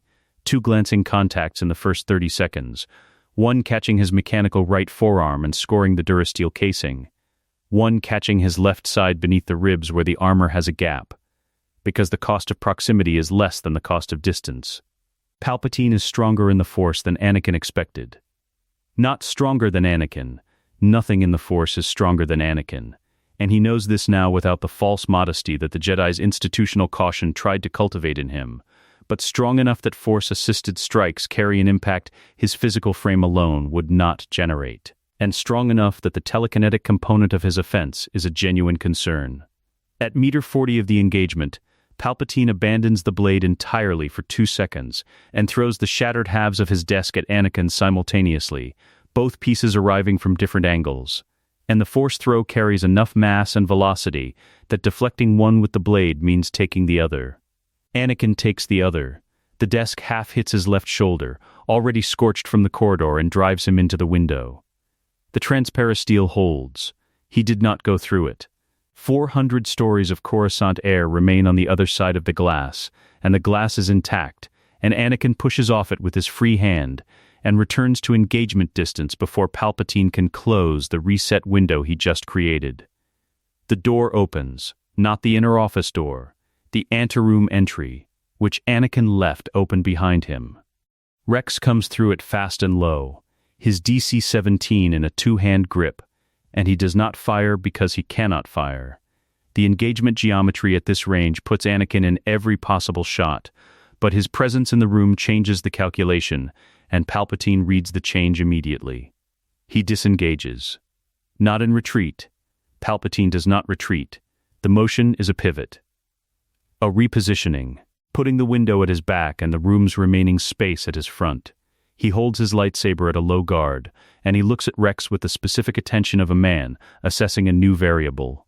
"Commander," he says, and his voice is still the voice from the dinners and the private meetings, warm and measured and completely wrong for the context. "You're being used." Rex does not alter his grip. "Sir, the chip failure has confused your loyalty architecture. What you're feeling as clarity is a neurological artifact of the deprogramming. Your threat assessment is compromised. You are pointing a weapon at the Supreme Chancellor of the Republic and calling it loyalty to the Republic." Rex is quiet for exactly 1 second. Then, "General Skywalker told me you'd say something like that." Palpatine's eyes move to Anakin. "He said it would be specific," Rex continues. "That it would sound like it was for my benefit. That it would contain at least one thing that was technically true. He keeps the weapon level. He didn't tell me what to do with it. Figured I'd work it out." Something moves across Palpatine's face that does not have a comfortable name.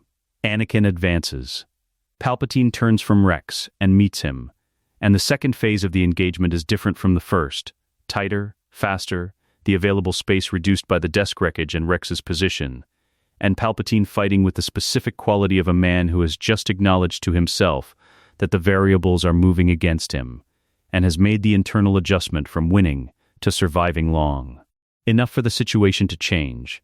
He is looking for one moment, one window, one overextension that lets him disengage and reach the office's secondary exit, a door behind the inner chamber's east wall, a Chancellor's evacuation route that Anakin knows about, because Anakin has made it his business to know the floor plans of every building he enters as a matter of habit since Geonosis. Anakin knows about it. He has not mentioned it to Rex, because he wanted Palpatine to decide that exit was an option, and he wanted Palpatine to move for it. Because the secondary exit opens onto a service corridor that runs along the building's exterior wall, and the service corridor has no blast doors, and at the service corridor's far end, where it connects to the maintenance level, Echo's team has been positioned for 11 minutes. He needs Palpatine to run. The problem is making the run look available without making it look manufactured. He overextends.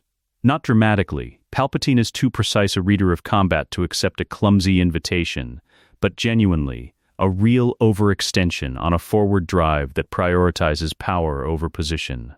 His weight committed too far forward, his guard high and his left side open. The cost is real. Palpatine puts a force push through the opening that takes Anakin off his feet. Not far, 2 meters, but off his feet and down on one knee with his blade hand hitting the floor for balance. Palpatine looks at the east wall door. Anakin can see him doing the calculation. The door. The service corridor. The possibility that whatever is in the service corridor is less certain than what is in this room, and he stays down, keeps the off-balance posture, gives the calculation time to resolve in the wrong direction. Palpatine moves for the door. Anakin is on his feet before the old man has crossed 3 meters, but he does not close the distance fast. He follows at a pace that maintains pressure without eliminating the apparent lead, because eliminating the lead makes the trap visible, and the trap is only useful if Palpatine is inside it when it closes.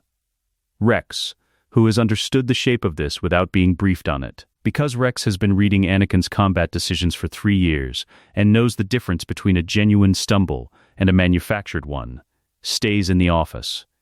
He keys his comlink once. 2 clicks from Echo, already in position. The east wall door opens from Palpatine's palm, and he moves through it fast, the red blade still active. The old man's force enhanced speed carrying him into the service corridor at a pace that would outrun a standard pursuit. The corridor is dark. Palpatine takes 6 steps into the darkness before the lights come on. Echo's team is at the corridor's far end. They are not the threat that stops him. The threat that stops him is what is between Echo's team and Palpatine's position. 17 troopers from Torrent Company who entered the service corridor from the maintenance junction 4 minutes ago, positioned in a staggered line across the corridor's width, weapons raised, stun settings active per Rex's standing order. Palpatine turns. Anakin is in the doorway behind him. The corridor is 12 meters long. Palpatine is at its center.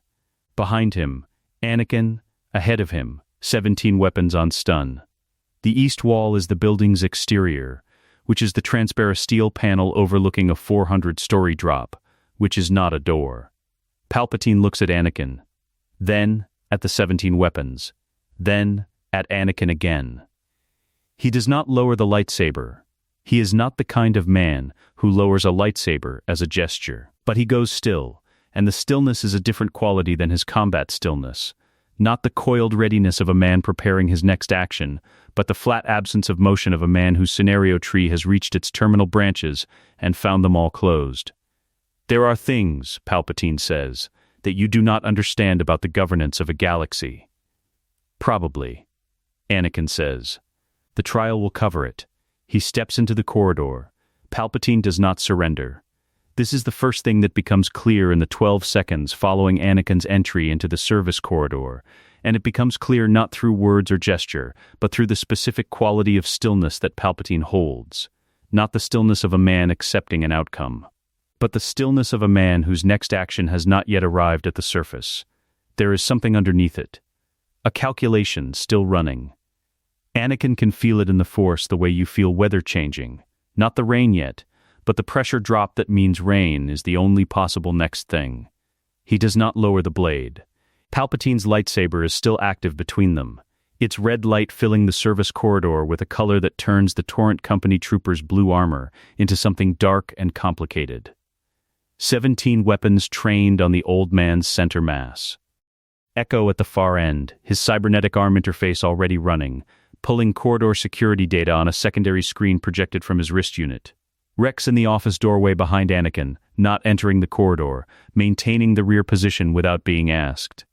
Order 65, Palpatine says. He does not say it loudly. He says it the way he says everything that matters, with the quietude of a man who understands that volume is for people who are not certain they will be heard. He says it once, and the words are not addressed to anyone in the corridor. They are addressed to the building's communication system, which Palpatine can access via his office's emergency channel from anywhere within a 40-meter radius of the office itself, and which he has just activated through a sub-vocalized command to the implant behind his left ear that no one in this corridor knew he had. Anakin knew he had it. He knew because he found it, not by any surveillance or intelligence report, but 6 months ago in a private meeting when he reached into the Force during a moment of stillness and felt something wrong about the Chancellor's left ear, a small technological wrongness. The specific frequency of a communication device operating on a shielded channel. He did not know what it was then. He knows now. Order 65, the constitutional provision allowing a Senate supermajority to remove a sitting chancellor from power if deemed unfit for command, with immediate authority transferring to the vice chair pending emergency session. A provision that Palpatine himself authored into the Republic Constitution during his first term, ostensibly as a democratic safeguard against executive overreach. The provision he is invoking now activates a different component, the military interpretation, the emergency protocol that accompanies the constitutional clause and was written into Republic Defense Code simultaneously. Under Military Order 65, a chancellor deemed to be acting under hostile influence or mental incapacitation can be detained by authorized military personnel. The detention order carries full legal weight. It supersedes existing command structures. It is, in the correct hands, the one tool that neutralizes what the 501st just did. Because Order 65 in its military form authorizes the detention of the individuals who triggered the constitutional crisis, meaning Anakin, meaning the 501st. The building's public address system activates with the soft chime that precedes all official Republic broadcasts, and Palpatine's voice, pre-recorded, calm, carrying none of the red corridor roughness of the last 20 minutes, fills every speaker in the Senate building simultaneously. Citizens of the Republic, this is Supreme Chancellor Palpatine. At 09:47 this morning, elements of the 501st Legion under the command of General Anakin Skywalker conducted an unauthorized assault on the Jedi Temple and subsequently attacked the Senate building in an act of military insurrection. In accordance with Republic Defense Code Section 65, I am invoking emergency detention authority for all personnel involved in this action. Commander Fox, execute. Silence in the corridor. Then, from somewhere deeper in the building, the sound of shock troopers moving. Not the movement of men repositioning within an existing engagement. The movement of men receiving a new order, a legal order, and acting on it with the professional dispatch of a force that has been waiting for exactly this authorization. Rex's voice comes through the comlink, flat and precise. Fox is moving the interior units. He's pulling from the rotunda tiers. They're coming down the main corridor. Anakin does not look away from Palpatine. The old man watches him with the yellow eyes and the specific expression of someone who has just played the card they have been holding since the beginning of the hand. Not triumph. Palpatine has never been someone who performs triumph, because performance is waste, and waste is inefficiency. Something quieter. The satisfaction of a man who built a contingency 40 years ago and is watching it function. The recording, Anakin says, made this morning, before your arrival. Palpatine inclines his head slightly. I prepared several versions. This one became relevant. It names me for the temple assault. You did assault the temple. On your orders. On orders that no longer exist in any recoverable format. Palpatine says this without any particular relish. A fact. The clean delivery of a man reporting data. The orders were verbal. The authorization chain ran through channels that I control and have controlled for 30 years. What the Senate will find if they look is a record of General Skywalker leading the 501st Legion through the Temple Gate at 08:15. What they will not find is any documentation of the authority under which he did so. The 17 Torrent Company troopers have not lowered their weapons. They are watching Anakin, reading him, waiting for the command interpretation that tells them whether this new variable changes their standing order or doesn't. Anakin is thinking, not about whether the Order 65 broadcast changes his situation. He has already assessed that, and the assessment took 2 seconds, and the answer is yes, significantly. He is thinking about the specific mechanism Palpatine used. The pre-recorded message. The implant. The constitutional provision that Palpatine authored himself. Every component of the trap was installed by the man standing in the trap. The thought arrives with the specific quality of recognition that Anakin has come to associate with moments when the full picture finally assembles, not the frustration of finding a new obstacle, but the cold clarity of understanding the obstacle's architecture so completely that its weakness becomes visible. Palpatine wrote Order 65. He wrote it into the Republic Constitution. He authored the Military Implementation Protocol. He is the reason the provision exists, the reason the broadcast authority is tied to the Chancellor's emergency implant, the reason the detention order carries legal weight, which means he is the reason a record exists of Order 65 being written, and a record of a sitting Chancellor authoring a constitutional provision that grants himself immunity from military challenge 40 years before a military challenge becomes relevant, is not the record of a man governing a republic. It is the record of a man building a cage in advance of needing a cage. Echo, Anakin says. Sir, Echo is already working. The cybernetic arm interface is connected to the building's communication node, and Echo has been in Republic communication architecture for 3 years, and there is not a protocol or encryption standard in the system he has not encountered and opened. The original Order 65 filing. The constitutional record. When it was authored, what channels it ran through, Who approved the military implementation clause? The full documentation chain. Pull it. A pause of 4 seconds, Echo working at a pace that most people would not recognize as working because it does not look like effort. Copy. I have it. Senate Constitutional Archive, 42 years ago. Single authorship. Palpatine, then Senator from Naboo. Military Implementation Clause approved by a committee of 3. All 3 are confirmed Palpatine political appointments. I can have this on the Senate Emergency Broadcast Channel in 90 seconds. Palpatine's stillness changes quality. Not breaking. Palpatine does not break. The architecture of his composure is too deep for a single piece of contrary information to collapse it. But changing.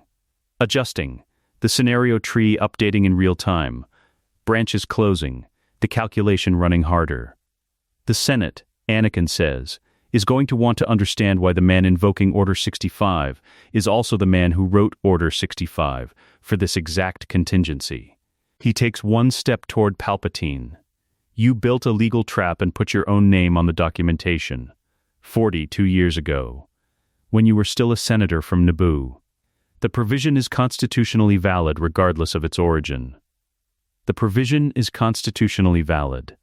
The man invoking it is constitutionally subject to the same emergency session it triggers. Anakin takes a second step. Order 65 calls for a Senate supermajority vote on Chancellor fitness. You just called a Senate supermajority vote on Chancellor fitness. Echo is about to give every senator in that building the complete documentation of how the emergency provision was authored, by whom, under what circumstances, with what political appointments in the approval chain. Another step. You handed us the trial. Palpatine looks at him. The yellow eyes run through their calculation, and the calculation arrives at its answer. And the answer is the one that Palpatine's scenario trees have been finding closed for the last 40 minutes. Every branch, every contingency, every backup, built into 80 years of careful architecture running into the same wall. The chosen one, standing in a service corridor with a blue lightsaber and 238 men, and one clone with a cybernetic arm who just pulled the Senate Constitutional Archive in 4 seconds. Fox's voice comes through the building's PA. Clipped. Professional, reporting the situation to his subordinates with the flat precision of a man executing his function. All units. Stand down. Repeat, stand down. Order 65 military detention is suspended pending Senate emergency session. A pause. Commander Fox, out. Fox heard the documentation. Fox, who has never in his career acted on insufficient authority, who has never executed an order he could not trace to a legitimate source, has just heard the documentation of the order he was about to execute, traced to a source that is not legitimate. And Fox, whatever his chip made him, is still the professional who killed Fives because he believed the authority was real. And Fox does not act on authority that has just been publicly compromised. Palpatine's lightsaber extinguishes. He does not drop it. He holds it at his side, deactivated, and he looks at Anakin Skywalker across the 3 meters of service corridor that remain between them. And what is in his face is not what a man looks like when he has lost. It is what a man looks like when he has encountered, for the first time, something his planning did not include. You were never supposed to think this clearly, Palpatine says. It is not an accusation. It is an observation. Genuine, in the way that very little Palpatine says is genuine. The honest assessment of a man who built a weapon and is watching the weapon look back at him. I had help, Anakin says. He reaches out and takes the lightsaber from Palpatine's unresisting hand. Then, he steps back and looks at the 17 Torrent Company troopers at the end of the corridor. Take him. They move. The Senate chamber fills slowly, not with the orchestrated pageantry of a Republic session. No heralds, no formal procession. No, the Senate will come to order from the Vice Chair's podium.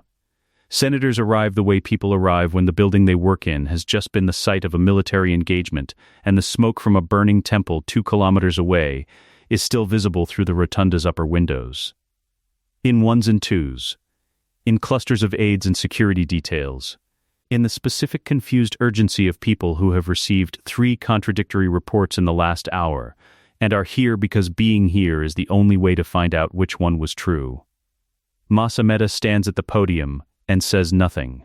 He has been saying nothing for 11 minutes. This is not unusual for Mace Windu, who has spent 30 years as a political administrator and understands that the most powerful position in any room is frequently the one that controls when speech begins, rather than what the speech says. He watches the senators file into their pods.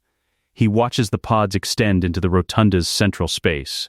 He watches 238 blue-armored troopers maintain a perimeter around the chamber's exterior that nobody asked them to maintain, and nobody is asking them to stop. In the holding room adjacent to the vice chair's private corridor, Palpatine sits. He is uninjured. Anakin was precise about this. The Torrent Company troopers who took him from the service corridor were given one instruction regarding his physical condition, and they followed it, because the 501st follows instructions, and because the instruction was correct. A bruised prisoner is a martyr in the making. An uninjured prisoner in a room with Senate constitutional documentation on the emergency broadcast channel is something different. He is evidence. He has not spoken since the service corridor. Not because he has nothing to say. Palpatine always has something to say, but because he has spent the transit from the corridor to the holding room running his scenario tree one final time, and the tree has reached its terminal state, and the terminal state has no branches that benefit from speech. He sits with his hands folded in his lap and his yellow eyes on the middle distance, and he performs. With the last resources available to him, the dignity of a man who has not lost but has merely encountered a delay. The delay is permanent. He does not know this yet. He will. Anakin finds Padmé on the Senate building's lower concourse. She came in through the public entry during the brief window between the lockdown lifting and the Senate session convening, which means she was at the building's perimeter when the lockdown was active and she waited. Which means someone, Dorm, probably, or whichever security aide is with her today, physically prevented her from attempting entry during an active military engagement. Anakin makes a mental note to find that person and express something he does not have adequate words for yet. She is standing near the base of the main staircase with her hands at her sides and her chin level, and her dark eyes finding him across the concourse the moment he appears at the far end of it, which takes approximately 4 seconds because the concourse is large, and he is not hard to find. His blue-shouldered armor, and the lightsaber at his belt, and the specific way he moves through space. Drawing attention the way large things moving with purpose always draw attention. She crosses to him. He crosses to her. They meet somewhere near the center of the concourse, equidistant from both ends, and she puts one hand against his chest, not an embrace, one hand flat against the armor, and looks at his face with the methodical attention of a person conducting a rapid damage assessment. "You're burned," she says. Left shoulder, corridor engagement. He covers her hand with his. It's handled. And the rest of it?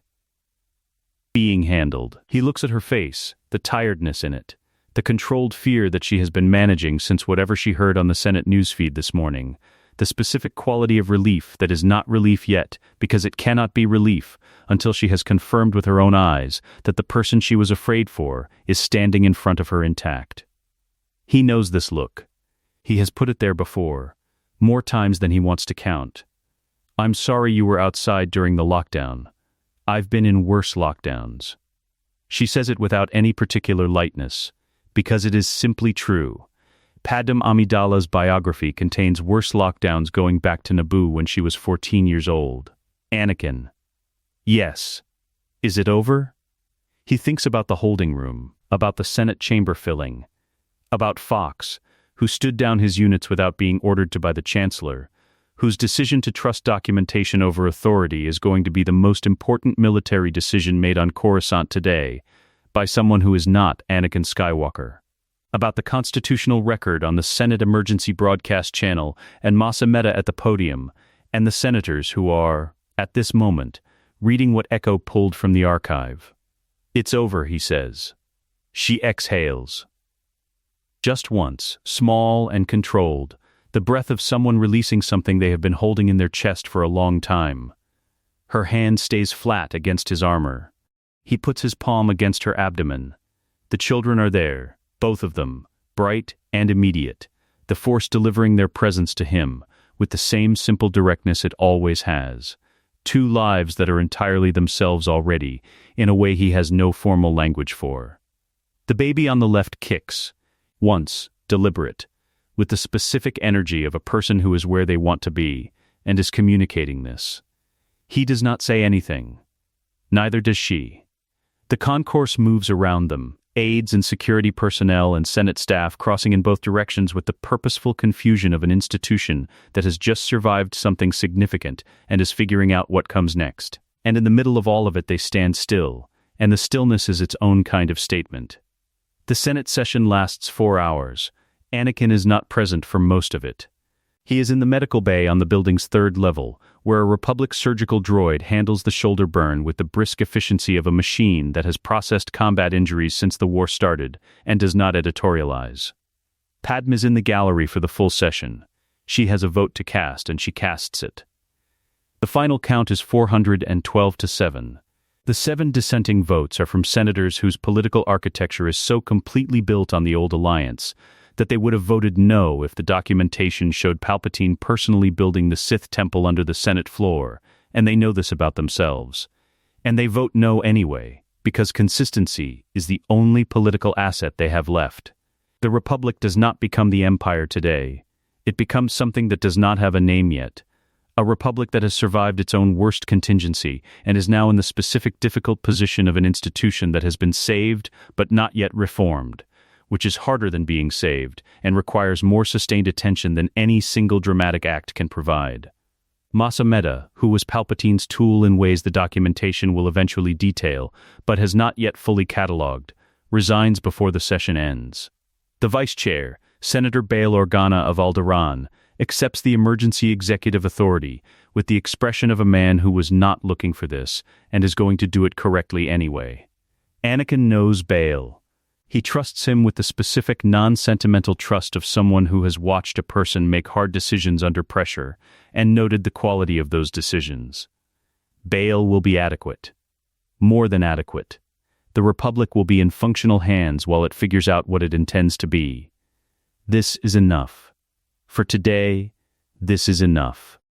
2 weeks later, a Jedi Council meets. Not in the temple.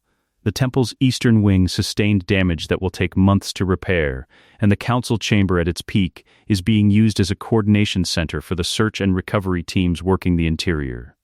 The meeting happens in a room in the Senate building that Bail Organa provided, a circular room with enough chairs and enough light, and nothing on the walls, which is adequate for the purpose. Obi-Wan is there. Yoda, Masters Plo Koon, and Ki-Adi-Mundi and Shak-Ti, who survived Order 66 because she was off-planet, and her clone escort got their chips burned out by proximity to a Force event none of them can fully explain. 11 Jedi in total, alive and free, which is 11 more than there were on the day the chips activated, if you are counting from the right starting point. Anakin is there too. He sits in a chair that is not elevated above the others, and he listens more than he speaks, and when he speaks he is direct and brief. And he does not apologize for what happened, because the council does not ask him to, and because apology is not the right instrument for something this large. What happened is what happened. The temple burned and the council survived, and the Republic survived, and what grows from the surviving is the only thing worth discussing now. Obi-Wan sits beside him. At one point during a pause in the discussion, he puts a hand briefly on Anakin's arm, the hand, not the words, because Obi-Wan has always known when words are the wrong tool, and Anakin does not react except to not move away, which is its own kind of answer. The council talks for 3 hours. They make no dramatic decisions. They make small, correct ones, the kind that do not feel significant individually, and accumulate into something that holds. This is how things are actually built, Anakin thinks. Not in the single moment of the service corridor, in the 3 hours after, and the 3 weeks after that, and the years after those. He is going to be here for those years. He has chosen it, in the service corridor, and in the concourse, and in every breath since. And the choice feels the way he always imagined it would feel, but never quite let himself believe. Like something that belongs to him. Dawn on Coruscant. The light comes in the way city light comes, the slow brightening of a trillion surfaces reflecting a sun that has always been there, patient and indifferent and present. Captain Rex stands on the steps of the Senate building in his blue-shouldered armor, helmet tucked under his arm, watching the city wake up. Kix is to his left. Jesse is to his right. 240 troopers of the 501st Legion are in parade formation behind him, because the Senate building is a critical governmental installation, and someone has to keep it, and they are who they are. A Senate aide approaches to ask who authorized this deployment. Rex looks at the aide. We did. He turns back to the city. The traffic lanes filling, the lights coming on in the Senate offices. A news crawl on a distant holoboard cycling through headlines too small to read. The sun warming a planet that does not yet know the name of the man who saved it, or the names of the 240 men who stood with him, or the name of the captain who walked toward a Jedi with a shaking blaster and a single tear on his face, because he was the only man in the galaxy strong enough to fight a Sith chip and lose slowly enough to matter. Rex does not need them to know. He knows. That is enough. Let us know what you'd like to see next. The end.